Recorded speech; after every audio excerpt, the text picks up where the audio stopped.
Hey, it's Luke. Welcome back to another episode of Magical Insight with Luke Hillis from Fairfield, Iowa. And check out Fairfield this morning, April 16th. Woohoo! It's very wet though. You can see it's very slushy. So I'm sure it's going to vanish almost as quickly as it came.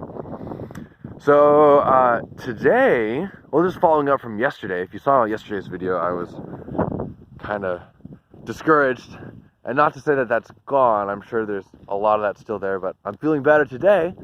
And one of the top things, just to finish up on yesterday, is that you'll naturally probably feel ups and downs in general with how you're doing. And if you can maintain consistency of good habits, that will carry you through. So yesterday, I maintained good habits of getting a good rest last night and eating nourishing food and spending time around positive people and staying current with my work.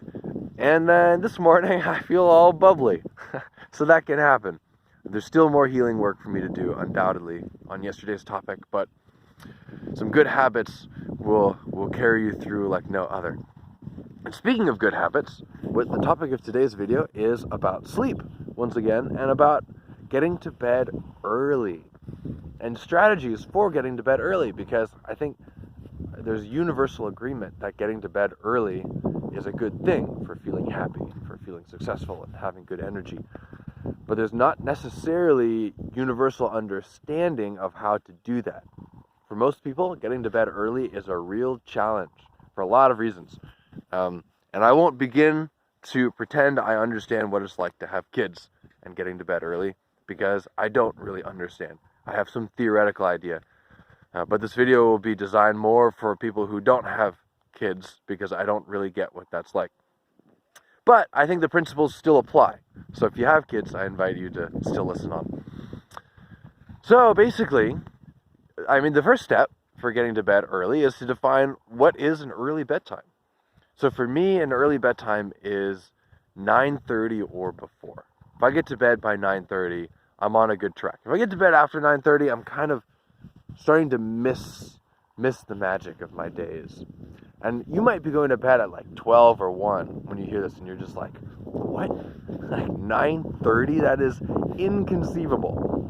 And that's all right, because even as you move your bedtime earlier by 15 or 30 minute increments, you will feel significantly better given enough time. You have to give yourself some time to really acclimatize to being more rested, because you need that extra rest, especially if you've been waking up to an alarm consistently, for months or years.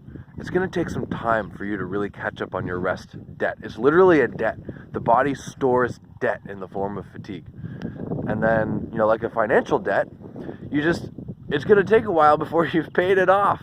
But it's worth it. It's worth it. You want to get to that place of emotional and energetic freedom. So that's the first thing. When you start going to bed early, you got to stick with it. I would say minimum 2 weeks consistently. Minimum 2 weeks consistently. That's your baseline point. And then you can reevaluate from there how things are going on. But stick with it for 2 weeks minimum consistently before you ask if it's working or not. And then suppose you pick a bedtime. Like suppose you choose my bedtime, 9:30. Then how do you really make that happen? And I would say the first step is to eat dinner early. Eat dinner early. When you finish work, if you finish work at 5, for example, your number one thing is, how am I going to eat dinner? And if you can plan that before you go to work, that's even better. With discipline, how you're going to eat dinner tonight. Don't let dinner happen. You make dinner happen, and you plan it, and you know it. That is the number one thing that I can recommend that you do. Is just have a good plan for dinner. What if you're going to cook dinner? What are you going to cook, and what ingredients do you have? So you don't get home and you're not thinking about, what am I going to cook? You already know what you're going to cook. If you like, you can do some of your meal prep beforehand. If you don't like to cut your vegetables ahead of time, that's understandable too. But just know, basic thing is just know what you're going to do. So you don't have to think about it. You don't have to analyze it. You don't look around. You don't remember that there's some ingredient that you forgot and you go to the grocery store. None of that. Unless it's early enough. but you should be done eating 3 hours before you go to bed. That'll help your quality of sleep too. So this is another thing. Someone who's used to going to bed late, they're used to eating late, then they decide to go to bed early, they don't eat early, then they eat right before they go to bed and it screws up their sleep. So eat early. Finish eating 3 hours before bed. At least two, but 3 is better. Okay, so that's the first thing. And then once you're done eating, then start getting ready for bed. And I don't mean going to bed, I mean start getting ready for bed. Like, you're done eating. You shouldn't eat anything more at this point. Brush your teeth. If you floss your teeth. If your bed's not made, make your bed.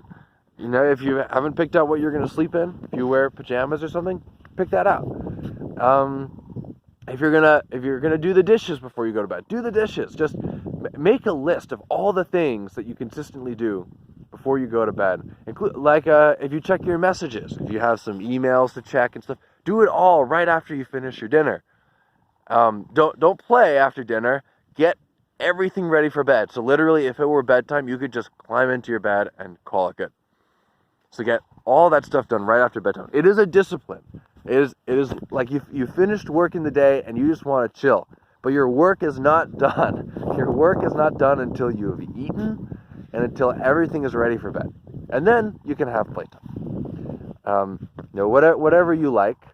But I would recommend don't work within a couple hours of bed. And when I say work, I mean, you can define what that is to yourself. And for me, that would be like my job. So I don't keep my mind wrapped up in that stuff.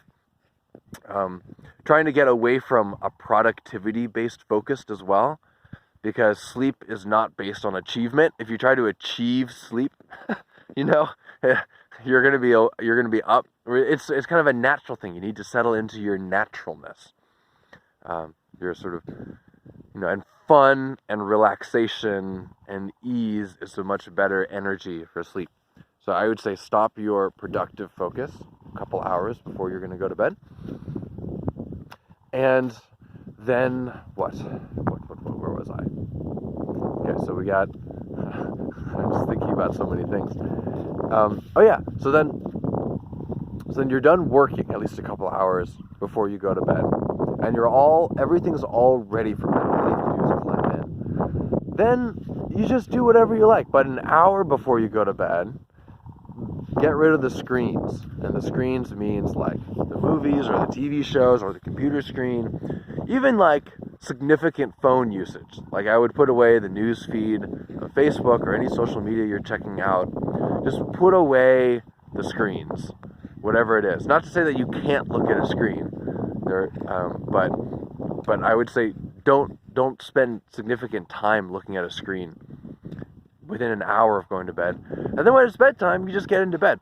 Now, if you're having trouble getting into bed, some things that can entice you into bed, if you have a good audiobook or podcast, that's a nice thing, because with audio you can have your eyes closed. That's a nice sort of bedtime activity to help entice you into bed, and then you might feel sleepier once you've been listening to that for a little while, depending on the person. You can also get to bed before your bedtime and do that as well, and then you turn it off at your bedtime. You can also call people if you have people you like to talk to, a significant other somewhere, or family members or friends. You can lay in bed in a dark room, make your room dark, find a way to make your room dark, even if there's still light out, and talk on the phone, because that doesn't use visual stimulus, and that can get you into bed earlier before your bedtime, and then you just feel more settled in when it comes to be your bedtime. That's another strategy.